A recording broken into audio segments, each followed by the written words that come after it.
வணக்கம் மாணவர்களே. இந்த வீடியோவில் 11ஆம் வகுப்பு கணிதம் எடுத்துக்காட்டு 4/36 இந்த மாடலில் ஒரு கணக்கு பார்க்க போகிறோம். என்ன கொடுத்துருக்காங்க பாருங்க.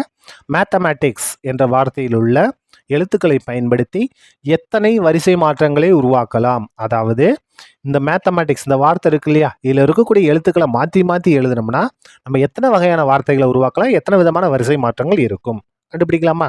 பாருங்க, முதல்ல மேத்தமேட்டிக்ஸ் எடுத்து எழுதிட்டோம். இதில் மொத்தம் எத்தனை எழுத்துக்கள் இருக்கு பாருங்க. 1 2 3 4 5 6 7 8 9 10 11 எழுத்துக்கள் இருக்கு. மொத்த எழுத்துக்கள் 11. இதில் திரும்ப திரும்ப ஏதாவது எழுத்துக்கள் வந்திருக்கான்னு பார்க்கணும். பாருங்க, எம் வந்து 2 தடவை இருக்கு. எம் எத்தனை தடவை? 2 முறை இருக்கிறது. அதுக்கு அடுத்தது ஏ பாருங்க, ஏவும் 2 முறை இருக்கிறது. ஏ வந்து 2 முறை. அதுக்கு அடுத்தது டி பாருங்க, டி எத்தனை தடவை இருக்கு? 2 தடவை இருக்கு. டீன்றது 2 முறை இருக்கிறது. மிச்சம் எல்லாமே ஒரு தடவை இருக்கும் பாருங்க. ஹச்சு ஒரே ஒரு தடவை தான் பாருங்க. ஹச் வந்து ஒரு முறை தான் இருக்கு. அதுக்கடுத்து இ பாருங்க, இ எவ்வளோதான்? ஒரே ஒரு முறை தான் இருக்கு.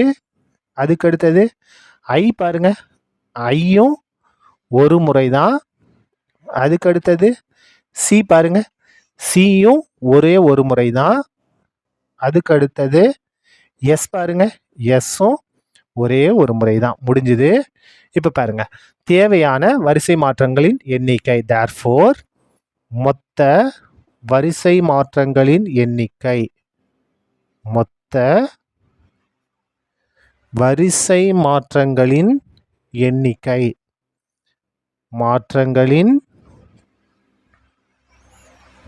எண்ணிக்கை என்ன அப்படின்னா ரொம்ப ரொம்ப ரொம்ப ஈஸியானது. பாருங்க, முதல்ல என்ன செய்யணும் அப்படின்னா மொத்த எழுத்துக்கள் எத்தனை அதை பார்க்கணும்.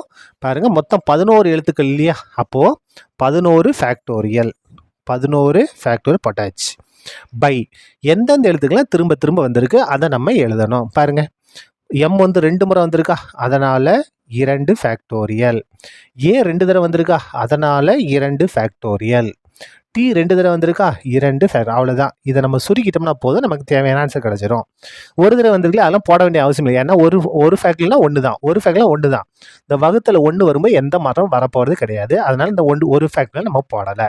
இதை சுருக்கிடலாமா? பாருங்க, ஈக்குவல் டு 11 ஃபேக்டர் என்ன அர்த்தம்? 11ல் ஆரம்பித்து 1 வரைக்கும் இறங்கு வரிசையில் 11 பெருக்கல் 10 பெருக்கல் 9 பெருக்கல் 8 பெருக்கல் 7 பெருக்கல் 6 பெருக்கல் 5 பெருக்கல் 4 பெருக்கல் 3 பெருக்கல் 2 பெருக்கல் 1 எழுதிட்டோமா? பை 2 ஃபேக்டரில் என்ன பாருங்க, 2 பெருக்கல் 1. 2ல் ஆரம்பித்து 1 வரைக்கும். திரும்ப 2 ஃபேக்டரில்னா 2 பெருக்கல் 1. திரும்ப 2 ஃபேக்டரில் 2 பெருக்கல் 1. இப்போ பாருங்க, கேன்சல் பண்ணுங்க. இந்த ரெண்டும் கேன்சல். ஓ 2 2, 2 2 4. இந்த ரெண்டும் கேன்சல். மிச்சம் என்ன இருக்குது பாருங்க, எடுத்து எழுதுங்க.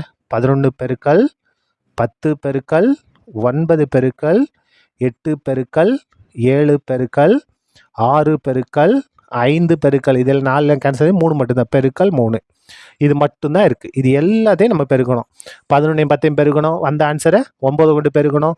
அதுக்கடுத்து வந்த ஆன்சர் 8 கொண்டு பெருக்கணும். இந்த மாதிரி எல்லாத்தையும் நம்ம பெருக்கணும்னா நமக்கு வரக்கூடிய ஆன்சர் என்னென்னா 49,89,600. இதான் என்னது, நமக்கு தேவையான வரிசை மாற்றங்கள். அதாவது இது எல்லாத்தையும் பெருக்குனா 49,89,600 வரும்.